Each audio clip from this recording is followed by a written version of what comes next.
You got any plans for dust collection? How are you going to handle that? Well, I thought about that. I don't want all that dust to kind of infiltrate everything else in the building. So actually, instead of putting in some kind of dust collection system, I thought that I would probably just put a nice shop vac here, and then I have room that I can bring some hose back behind this column.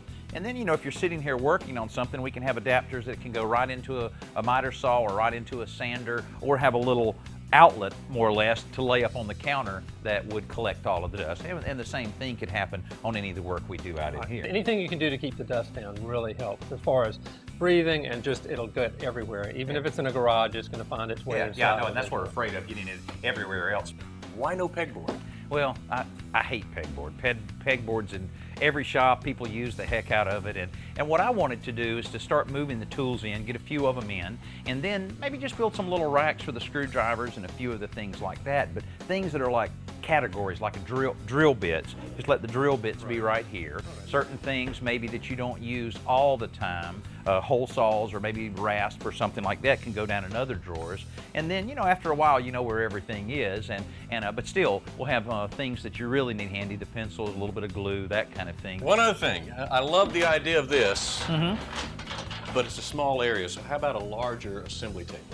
Well, I've been kind of fighting that because I wanted to keep it open to where you could have the flexibility of moving things in and out, but it probably makes sense. I actually have another old set of cabinets I thought about putting here, maybe put some really good casters on it to where you could keep it here. And I wanted to be able to store like drum sander, other things that can go under it, and then you can take those out and put them on this.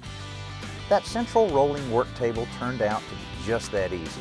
With a plywood top and some casters, that cabinet worked great, and all it needs is a coat of paint to fit right in. Now, instead of the pegboard I wanted to avoid, we found some cool magnetic tool hangers that are just as flexible without having to keep up with all those little hooks. And for all those little incidental things that always wind up on a workbench, we're building a little lipped shelf to take care of that. We kept it pretty small to avoid collecting too much clutter, because whatever space you have, you're bound to fill it up. The dust collection was as easy and as simple as I hoped it would be, and we even had time to clean up the floor and add a coat of paint to it before moving in the tools. Now, this is where you can really get organized, with little additions like these self-adhesive hooks on stationary tools to keep up with safety gear and accessories.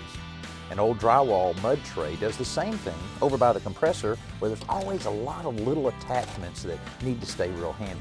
And wheels are always a great addition to big items like the table saw, especially when they make going from stationary to rolling this easy.